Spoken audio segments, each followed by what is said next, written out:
We've lined up this excellent panel for today, and rather than having them introduce themselves, we're going to use a short video, which is similar to what we did for the dirt workshop in December. So let's show that video. It's about 8 or 9 minutes long, and this will give us a feel for what we're going to be in for the next hour. There's one goal I set from the beginning of this project. It's to have no compromise on corn yield, but still have cover crop that will survive and have more options.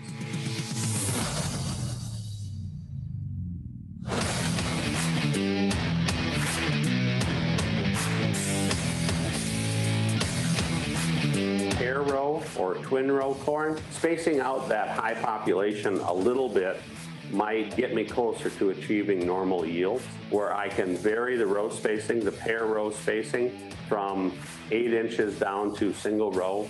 And then I'm going to test that, and based on multiple years of testing that is where I'll settle in on eventually. Primarily, I did a cool season mix. So far, I'm happy with it, but I'm always looking for the next one I can add. Pair row width. If there isn't a significant yield difference, let's say between 8 and 4, I know the 4 will harvest quite easily. At least I'm anticipating it will. But that 8-inch, I'm concerned about that, because that has to pull those stalks in 4 inches from either direction. And with much speed, there could be ears flying all over the place.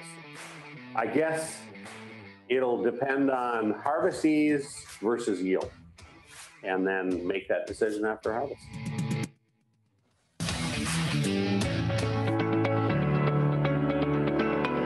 What we're trying to do is you're trying to grow corn and do something else, right? You're trying to grow corn and feed your livestock.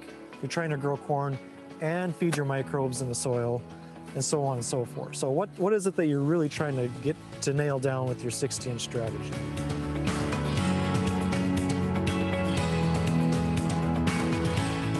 The soil was a little bit dry, so and we were planting these with the offset 3-point planter, and we got pretty good soil to seed contact that way. But even with that, we were still in a partial drought, and the catch was only okay on our cover crop. I was going for essentially a broadleaf cover crop mix between our corn rows. And so we have the peas that we used in our skip row, as well as our turnips, radishes, and there's some lentils in there too. If you want to grow the most corn you can possibly grow, 60-inch corn isn't for you. Our goal here is to try and approach what you can get on a standard row spacing, but you're never going to beat what you can get on a standard row spacing. So what is it that you're really trying to get to nail down with your 60-inch strategy? Because that's going to really determine the type of covers that you're using, and it's really going to help to temper expectations for what you're going to get out of the system.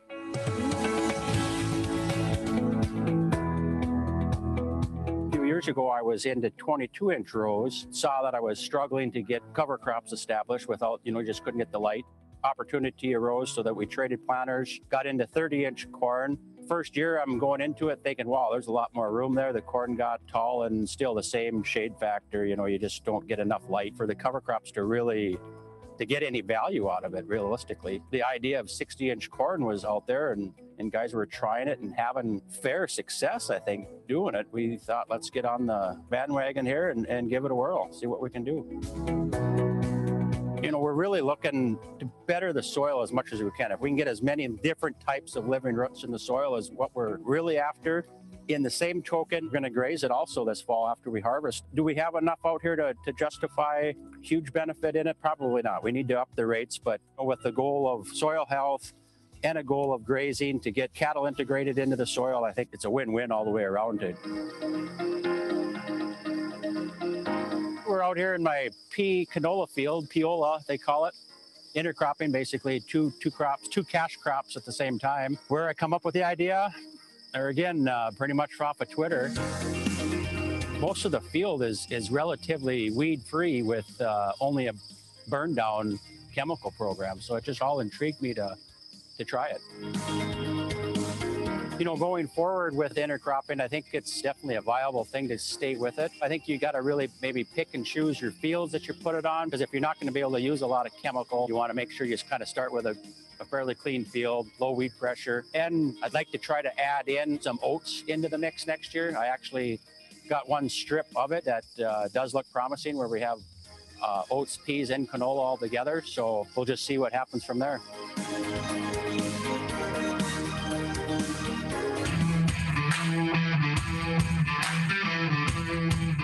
We're intentionally planting 2 different crops together and hoping to harvest both of them. What we're trying to do is find 2 crops that are going to use nutrients at a little different ratio and use water hopefully at a little different time, and try to maximize your net productivity per acre. So you should be able to grow more with 2 crops than you could with either crop on its own. In these northern climates, again, there's actually a couple of intercropping combinations that work out pretty well. I'd say the one that holds the most promise is chickpea flax. There's also a lot of people that look at field pea oats or field pea canola. Those are all crops that pair together fairly well. Bottom line is, if you're doing intercropping and your neighbor is doing intercropping, it's probably going to look a lot different. Start on a small scale, see if it works, see if you like it, and then maybe scale up and go from there. And that's Intercropping 101.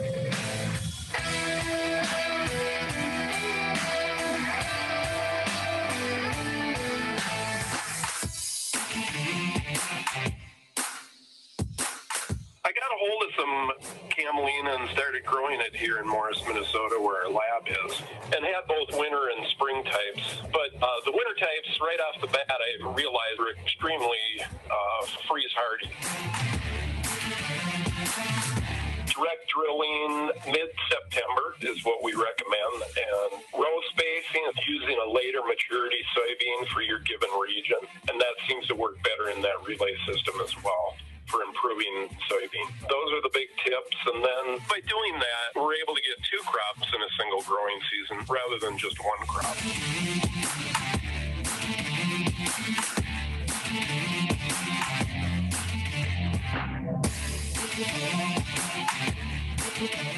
What I'm going to do is start with you, Joe, since you're here in studio sitting next to me, is that we saw that you had the twin row, wide row corn system, and you were talking about the 4-inch spacing versus 8-inch. And at the end of your experiment or your year, what did you decide was the best fit?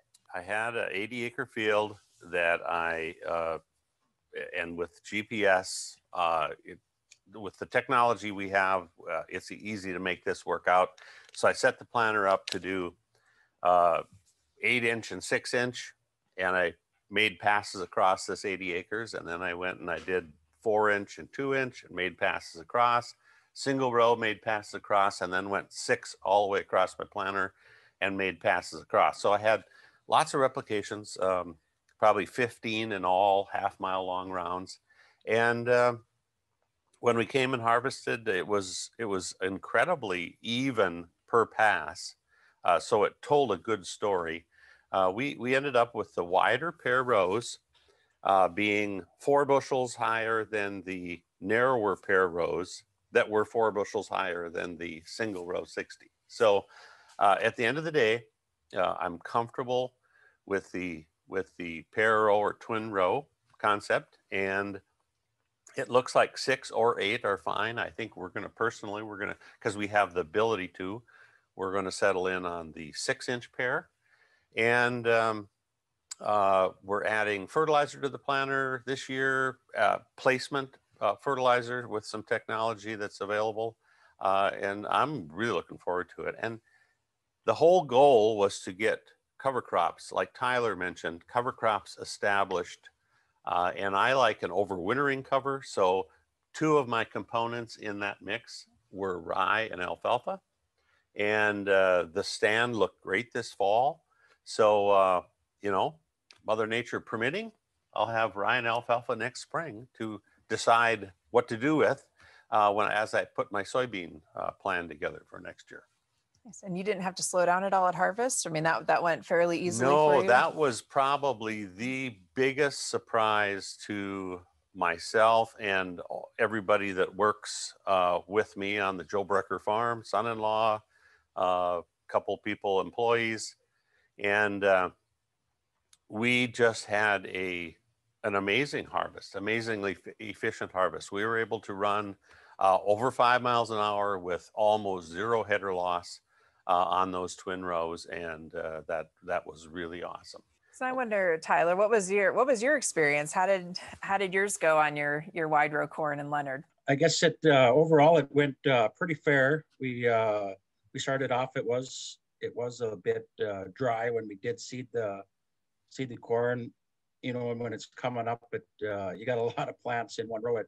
It looked the crop didn't look exactly perfect right from the get-go, but we did get some rain. Seemed like it took off. The one thing, I think the biggest factor up front is probably weed control. You know, what works in 30-inch rows doesn't work so well in the 60-inch rows with all the extra light. That's one thing we just got to really make sure that we stay on top of. And then get it interseeded on time too, get those cover crops growing early, even though we got a lot of, we got 60 inches there to work with, we still got to get those cover crops seeded earlier than later, I think. And that's probably a big thing in 30-inch rows for sure. But even in the 60s, we got to really make sure we get those cover crops seeded on time.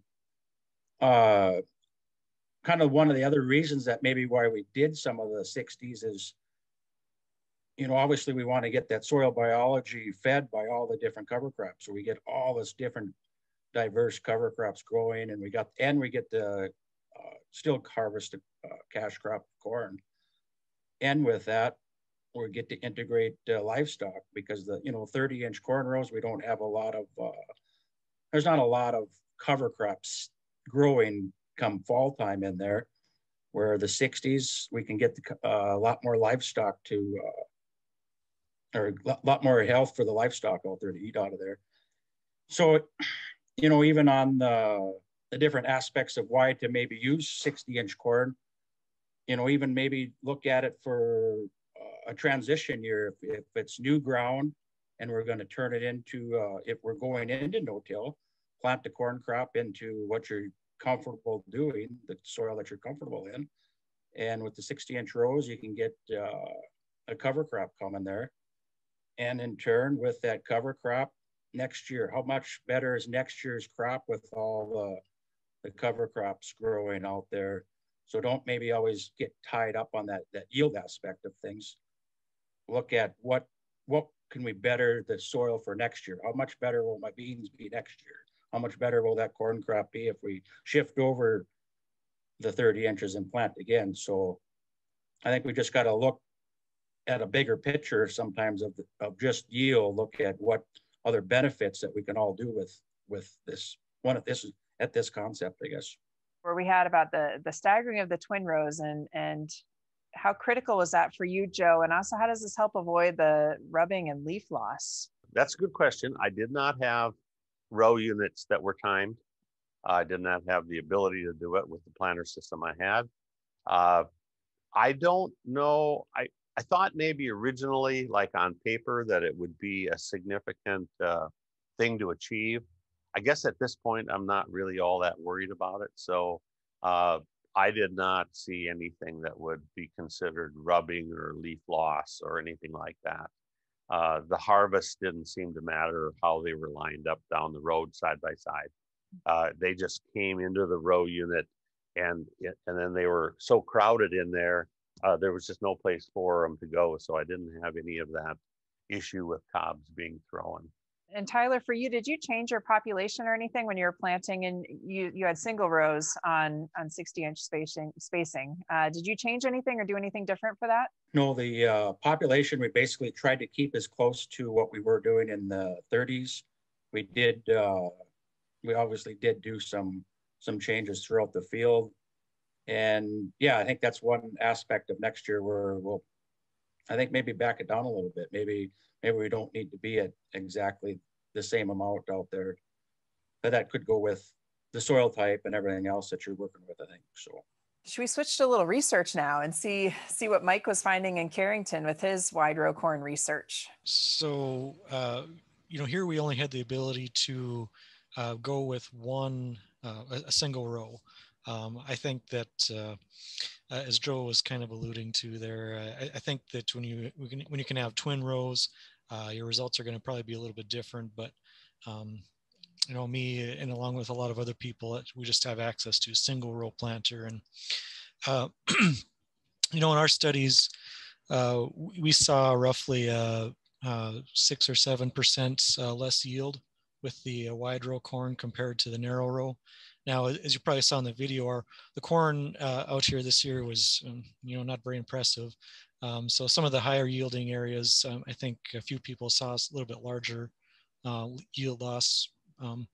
But, you know, it's our first year trying it along with a lot of other people. And I think, you know, going forward, there's a lot of other modifications we're going to make to try to close that gap a little bit more. This coming year, I think we're going to spend a little more time looking at hybrids and fertilizer placement. Kind of the idea is that maybe we can play with the inputs a little bit in order to try and make it more economical at least. So we'll kind of see what comes of that. This last year, it was kind of interesting to try. I saw a lot of really positive things come out of it, including much better cover crop growth, as everyone else has indicated, on the 60-inch row compared to the narrow row. We thought we'd maybe see difference on row orientation with the, you know, the idea we're capturing more sunlight. We thought if you plant north-south versus east-west, you know, maybe we'd pick up on some yield differences there. It didn't really pan out that way this year. So maybe that's a good thing actually, and kind of opens up options. People can know that they aren't giving up any extra yield planting one way or the other. So bottom line is, I think there's a lot of things going forward that we're going to work on to try to make the economics of the system turn out a little better. And like I said, try to close that yield gap as much as we can. Well, I see one question is, does 44-inch corn give as much advantage as 60? Now, the only reference I have is I didn't have specifically 44-inch corn compared to 60-inch corn, but where I went to 6 and 8-inch pair row, and then I would have less space in between, right? So instead of 60 inches in between, I'd have 54 inches in between, and 54 or 52. So where I did that, the biomass was significantly less as I started to close that interspace and competed more with the cover crop. But it was also a little higher yielding, the corn was. So again, it gets back to, I think, what your goals are, like Mike said. What are your goals? Are your goals to produce as much high quality forage along with the corn stover after harvest? Or are your goals more in line with I want to produce as much corn as I can and have some cover crop and have them over winter, for example, just get them established. So that's my opinion on that. I don't know, Mike, do you want to add to that? Yeah, I mean, I agree completely with what you just said. You know, I think it stands to reason that, you know, if a person had you know, didn't have the ability to do pair rows, maybe a 44-inch spacing would be a good compromise, you know, in being able to get, you know, some bigger gaps than you would on a 30-inch row, but you are still, you know, not that far away from what a 30-inch spacing would be for corn yield too. So I can't speak for certain, but, you know, the concept is still the same. You know, when you're moving to that wider row, you're getting more light down into the canopy. You know, and I can't say what the corn performance would be, but same concept anyway. We'll shift to intercropping. And Tyler, you've done quite a bit in the last, for 2 years now, I think. And what's been your experience with intercropping? Has it been all positive? Have you had some things that you kind of wish you hadn't done or would have tried differently? Or how's it been going for you? We've been doing it for 2 years, peas and canola.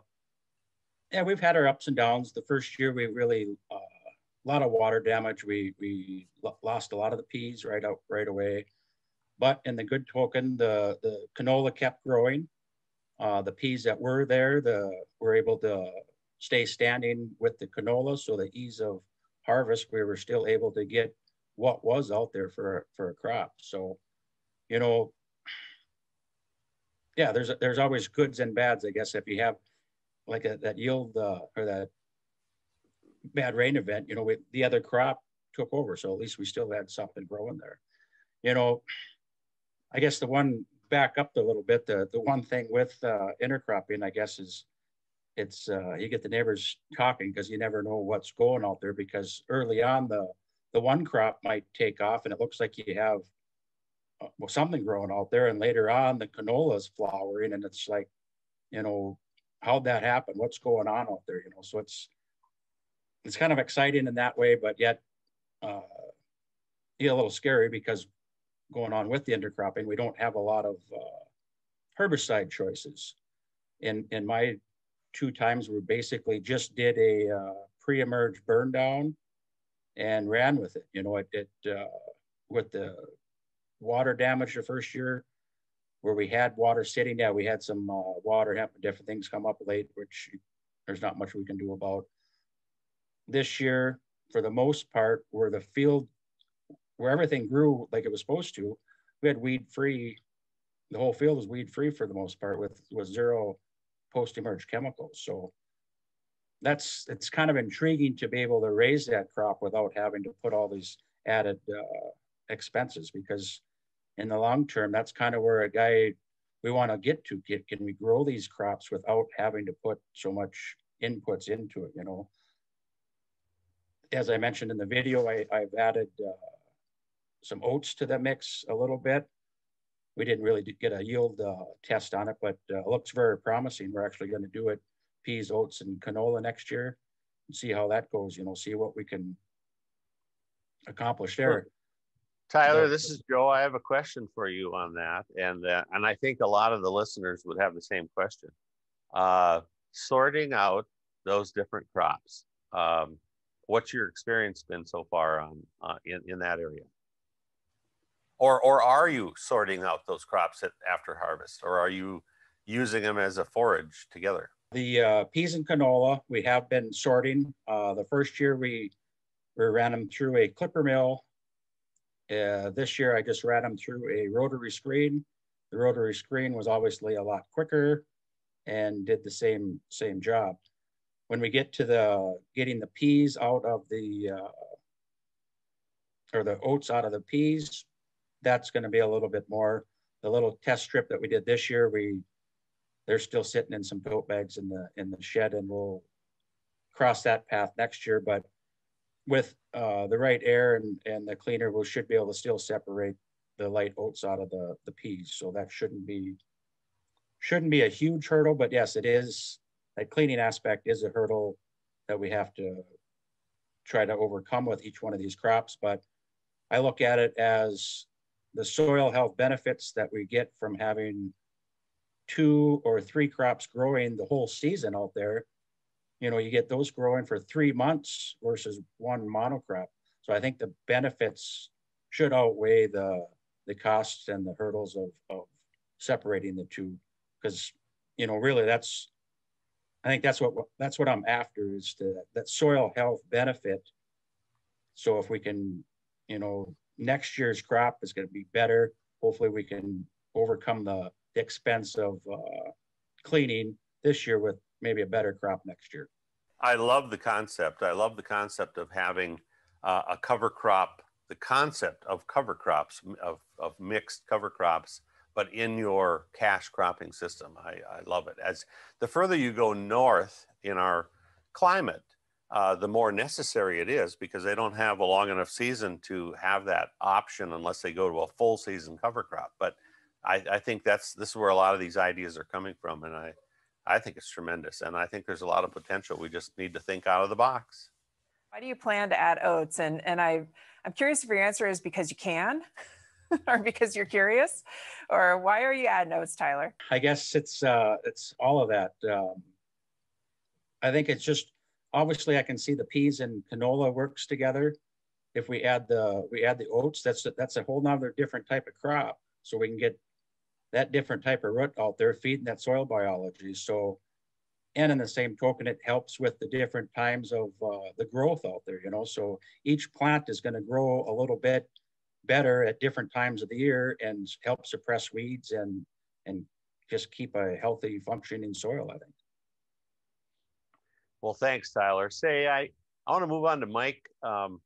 Mike, you've got so much experience, most likely some of the most experience of anybody in the state. And from a research standpoint, what have you seen? What are some of the benefits you've seen growing two or more crops at one time?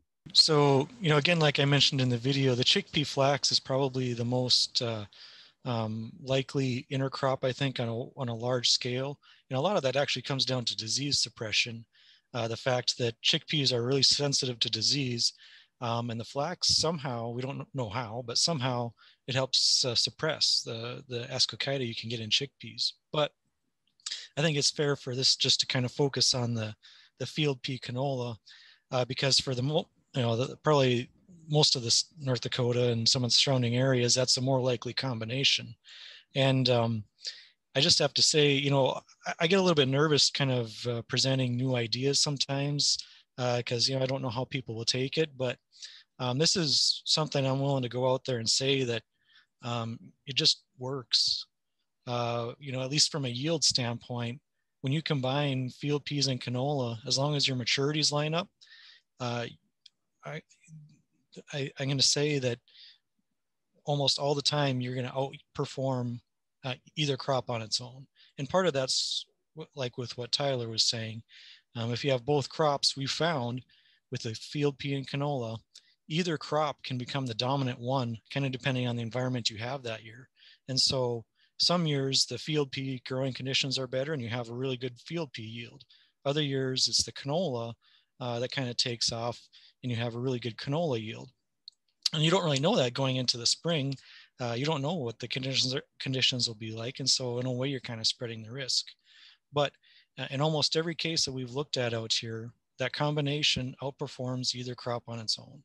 And so from here, it all comes down to, okay, now you have to take into the account the separation costs and the extra time that goes into the planning of it at the beginning of the year, the extra costs that occur after harvest, and how can you make that work to get the system to really take off.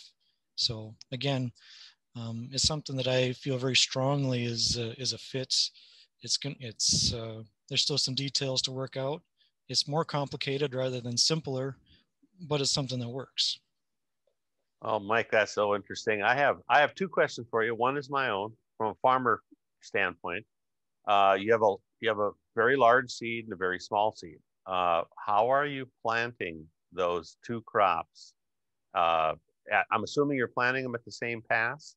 How are you doing that? Correct. Yeah. So, part of the idea here is that you're doing two things at the same time, so you don't have to have two different operations.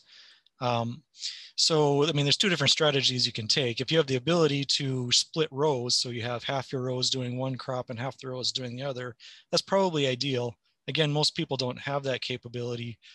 Neither do we really. So we're putting it down the same furrow and we're essentially splitting the difference in seed depth. And we've always been really successful in doing that, but I will say that we're kind of cherry picking the days that we're planting that because we need to make sure we have some pretty good moisture near the top of the soil in order to get both those seed sizes to come up uniformly. Has there been any outreach from buyers or markets wanting to buy the blends right out of the field? Really, that's the biggest barrier. If those opportunities present themselves, there's no reason why we couldn't be doing intercropping on a broad scale basis. But, for now, those markets are limited in the U.S. Unless you're doing like an oat field pea mixture for feed. Those opportunities haven't really presented themselves yet. But we see a few instances in Canada where they are accepting, I think, on a limited basis, some blends in some markets. So we'll see what kind of develops. If there's ever any buyers out there, we're going to see, I think, a lot more interest in this. Let's go back to Tyler at this next question. And how did you decide on your fertilizer plan for your canola and your Piola? I have to get used to just calling these the one word name. How did you decide on your fertilizer program? I guess just the research that I kind of found and looked at was you know, if you add the fertilizer, the canola might do better. If you hold back the nitrogen, the peas will do better. Both years I've chosen not to use any type of fertility. We've just gone out there and done, just seeded it with what we got and ran with it. We haven't, and that's, I think my intentions going on next year too, is let's just see what we can do with zero added nitrogen and let the peas express themselves the best they can and feed the other crops and see where it goes from there. We're going to move from intercropping into relay cropping. So thank you, Tyler, for trying the wide row corn and doing the intercropping on your farm. It certainly is a interesting farm to visit. There's always something new tucked behind the tree row somewhere on another field. So thank you for that. And Mike, thanks for your expertise on wide row and also intercropping. And we're going to bring Russ into the conversation now for relay cropping. And this is something that you've worked quite a bit with, Russ, and Joe has also tried on his farm. So Russ, maybe we'll go to you first with, you mentioned some tips for relay cropping, and what should farmers expect when they get into this approach of using winter camelina and soybean in this type of system? Well, one of the things before we even get into talking about tips, and I saw this question come up before, and that is to talk a little bit about markets for camelina, because this isn't something I would necessarily suggest or recommend for every farmer to just jump into and start doing. Camelina is relatively new, winter and spring camelina, and the markets are still in their infancy, so you have to keep that in mind. Those markets are growing, and we got folks, I mean, there's a lot of interest in camelina right now, but as anybody knows, you've got so much infrastructure, supply chain aspects that have to be in place for everything. You can't just take this stuff down to the co-op right now and sell it. Well, in terms of uses for camelina oil and meal, there are both food and biofuel uses for the oil. And there actually are biorefineries on the West Coast, like in states like California, Washington State, and even down in the Gulf Coast states. There are biorefineries that are taking camelina oil for making biodiesel and even aviation jet fuel. And there are some minor food uses, and there are some mom and pop places that are selling camelina oil. It is a heart healthy oil because it's high in polyunsaturated fatty acids, and particularly has a good blend of omega-3 and 6 fatty acids. And there are uses for animal feed and food supplements too for pets using the oil and seed meal.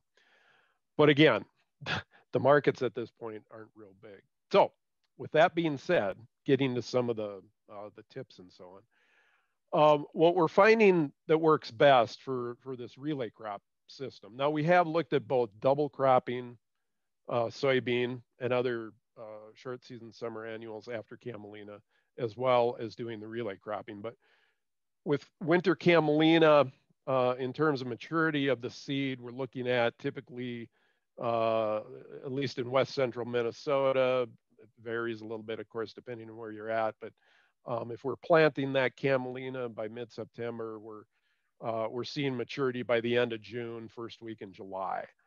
So that's getting kind of late for double cropping this far north, and that's why the relay system works a little bit better. There are breeders working on camelina, and one of the key things that they're looking at is trying to shorten its life cycle so we can get that off even a week or more earlier. That would allow us more opportunities for double cropping. But with the relay cropping, what we're finding that works best is to come in after a short season small grain cereal. Spring wheat has worked reliably well. And getting that camelina, one tip is camelina gives really good weed suppression where you've got good stands of camelina, but we like to come in and do a burn down, before, if there's any volunteer wheat or other weeds coming up. We like to come in there and burn that down before direct drilling the camelina. And winter camelina. And one of the things that's worked very well for this relay crop system is when we're planting that winter camelina is to leave a skip row on the row spacing that we're using for soybean. Like, for instance, most of the work that we've been doing, we've been using 30-inch soybean. And we've been planting, what has worked well for us, because we have it, is to use an interseeder where we're planting the camelina in 7.5-inch rows and then skipping. You've got to skip on that fourth row. So that's going to remain open, and that's where you're going to come back through in the spring and drill your soybean. And that's worked well because that gives a little more space for that soybean, a little less competition with the camelina. So envision that. So camelina has got really good winter survival. It doesn't put on a lot of biomass in the fall, but it does in the spring. It takes off growing real early, and bolts puts on a lot of biomass in the spring. And then at the time it's bolting, which is usually late April, early May, then we can come in and then we're drilling the soybean in those 30-inch skip rows, right into the camelina. Doesn't harm the camelina. We haven't found that it really affects yield all that much, the camelina. And again, that gives the soybean a little bit more, little less competition with the camelina and more space to grow in. But it also allows you to get that soybean in at a pretty normal time. And then, of course, when that camelina is ready to harvest, the soybean are typically small, but sometimes that can vary too, depending on weather. But we come over the top of those soybean and harvest the camelina. And then, like I said, we're getting really good weed suppression with the camelina. So there's really no need to control those early season, early spring, summer weeds. We get pretty good control on those with the camelina. And then once the camelina is off, of course, you'd use your standard herbicide regime for the soybean, and then allowing that, of course, to mature and then harvest. We typically harvest it, at a normal time that we would for soybean in the fall. We are finding, and I know Joe can chime in here and talk a little bit about this too, because he's done some of this on farm. We're finding, you'll read in the literature where camelina is a real low input crop, doesn't need much for nutrients, which is pretty much true. And it's not a real heavy water user, so it doesn't use a lot of water. And it's using that water typically at a time, late spring, early summer, when we typically have quite a bit of moisture, depending, of course, where you are. But it does require some nitrogen. And what we're finding works best is adding about 50 to 60 pounds per acre of nitrogen in the spring when it's still in the row, just before it bolts, or right at bolting too. And the camelina really does use that nitrogen up, is what we're finding. And it does help it to give more growth, helps improve yields. And plus you get that better height differential between the camelina and the soybean too at harvest. Yeah, so those are some of the tips I can think of. And like I said, probably be a good time to have Joe come in and talk a little bit about his experience. Yeah, well, Russ, thanks. And you're the person that steered me towards trying something like this, and I did. Sorry. And I basically tried what. Yeah. Just kidding. Now you'd say. Yeah. No, it was a fun experience, and it didn't turn out bad financially either. Honestly, it didn't. So I ended up coming back onto soybean ground. So I planted the camelina late, and it didn't really come up until springtime. So that set back the maturity of the camelina. So at harvest time, I planted the soybeans in there. At harvest time, my beans were getting to be, a foot to 16 inches tall in between the camelina rows. And I needed to push the soybeans down in order to be able to get a good harvest on the camelina. But with a few modifications, reasonable modifications to a standard flex draper head, I was able to take that camelina off over the top of the soybeans. And where I did not hurt the soybeans went on to have about a 70% 70% of a normal yield, 70 to 75%. And the camelina I thought was about a 50%. But I did not fertilize the camelina either. I was a little nervous. I didn't, just in case it didn't work, I wanted the soybeans to have the advantage. So I didn't fertilize the camelina, but I still got about a half a yield on the camelina. So it worked well. I haven't done it since. I just haven't seen the application for it. Not only that, but we haven't seen the markets develop for the camelina itself. Yeah, that's going to be a big thing is developing those markets more. And like I said, there are folks that that we're working with that are working on the supply chain end of things. And yeah, and I hope that comes to fruition, because it's nice to have another crop option. Here we have a question.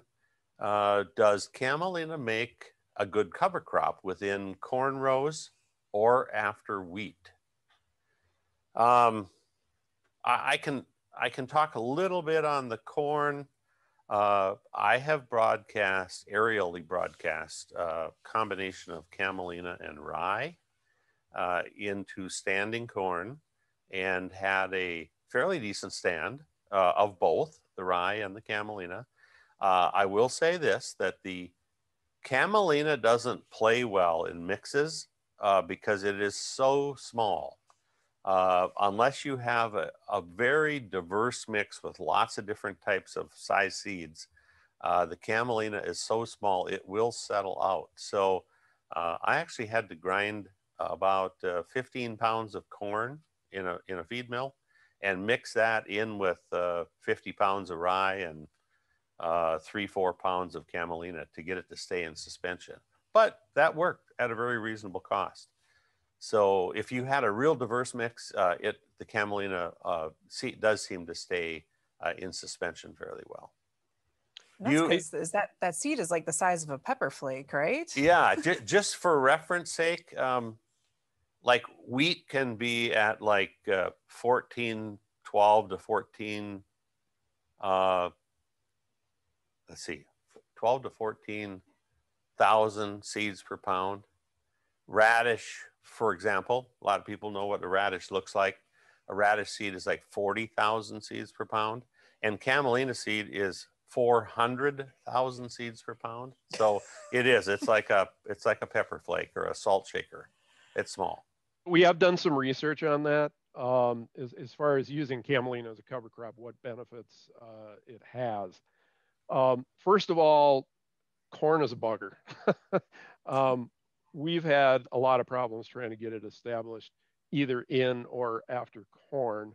Part of it's the residue effect when you're planting after, but interseeding, it just doesn't do as well as, for instance, rye and some of the others that are probably a little bit better with the tolerating the lack of light. Now, with your 60-inch corn, excuse me, maybe it would work a lot better there.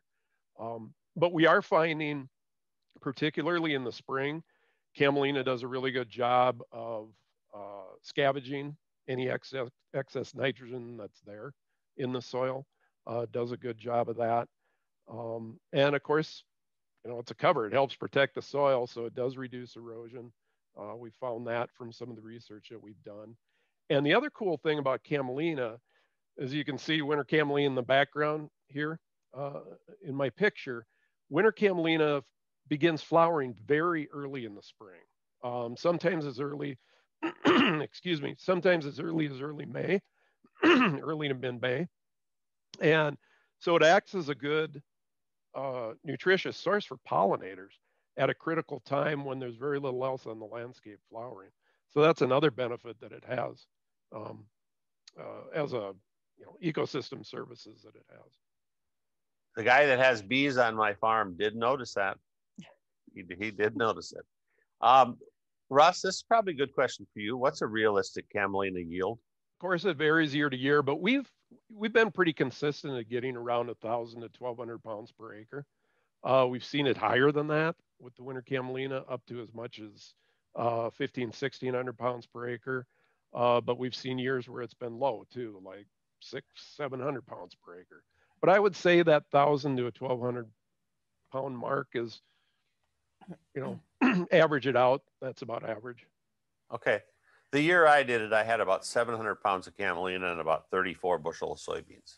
Now, one of the things I should add too, in terms of tips, so, you know, we've been researching, not all soybean cultivars respond the same in that relay system because of the competition.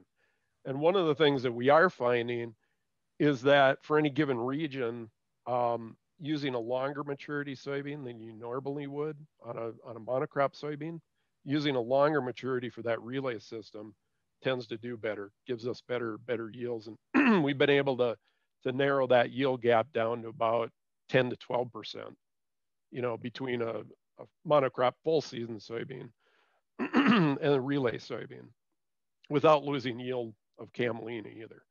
So we are improving the system. But Russ, again, go ahead. Oh, thank you. There's a question I thought would be good to get to because it is pretty pertinent. Do you adjust planting population for relay or intercropping? Of the soybean? I'm well, assuming? Either, I suppose. You know, like if you intercrop and plant at the same time, you probably adjust the seeding rates accordingly. But my interpretation of this is that you're really trying to raise two full crops. So, you know, I guess I did not adjust the seeding rate. I planted a full seeding rate of camelina in the fall, and then I planted a full seeding rate of soybeans in the spring into the camelina. What have you guys done in that regard? That's what we've been doing. One of the things we're going to be working a little bit more with over the next couple of years is row spacings and plant populations. But yes, we've just been going with a standard plant population for soybean and for winter camelina as well. So we're drilling, I don't know what you did, Joe, but we recommend 6 to 8 pounds per acre on the camelina when we drill that. I guess I did 10, and then I went with 150,000 on the soybeans. We might need to move on to the tech talk at this point. Our segment this week is with Mark Halverson and Justin Zarodka. They're joining us. I'm Mark Halverson from Agassi Seed here in West Fargo.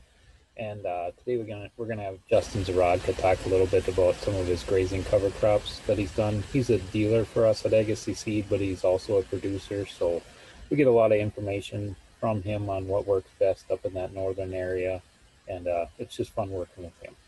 Awesome. Thanks, Mark. And Justin, let's have you introduce yourself. I've seen you before at some of our workshops, so it'll be great to hear what you're up to now. Yeah, thanks for having me today.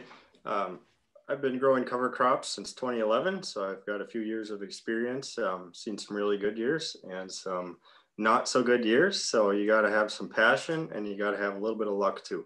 Mark, I'm curious about, what are some of the most common cover crops that you guys are seeing go out the door that people are using in their systems? If we're not talking about grazing, then a lot of radish and turnip or just rye for spring use. But when you get into the things like what Justin is doing, who has cattle, then there's just all kinds of different mixes, anything to fix nitrogen or just the best mix that they can plant after crop and then, have some food for their cattle. But from here on out, I'll just defer to Justin. He's very smart and he put a very extensive slideshow presentation together, I think he said. I have a question for Justin. Justin, I understand you have livestock in your system. What are some of the cover crops that you use in a grazing system? So most of my cover crop mixes are kind of designed to produce maximum biomass. Obviously, you have to start with asking yourself what your goal is. So for example, this past year I had a mix. It was Sudan grass, oats, peas, radishes, and flax. And that did really well for me. There's some things I'd change in the future. But this was it was a full season mix. And one thing I like to do is try to get 2 crops on the same piece of ground in the same year. So like, if I was planning on putting in a full season cover crop mix, I would try and have rye seeded the fall before. So you can, just have your rye for weed control in the spring, or you could cut it for hay or graze it if you calve later with your cattle. And then you can turn around and plant your full season mix for forage or grazing or whatever you'd like. And then another thing I've had some really cool luck with is just putting in radishes and turnips, like Mark mentioned, that are so popular.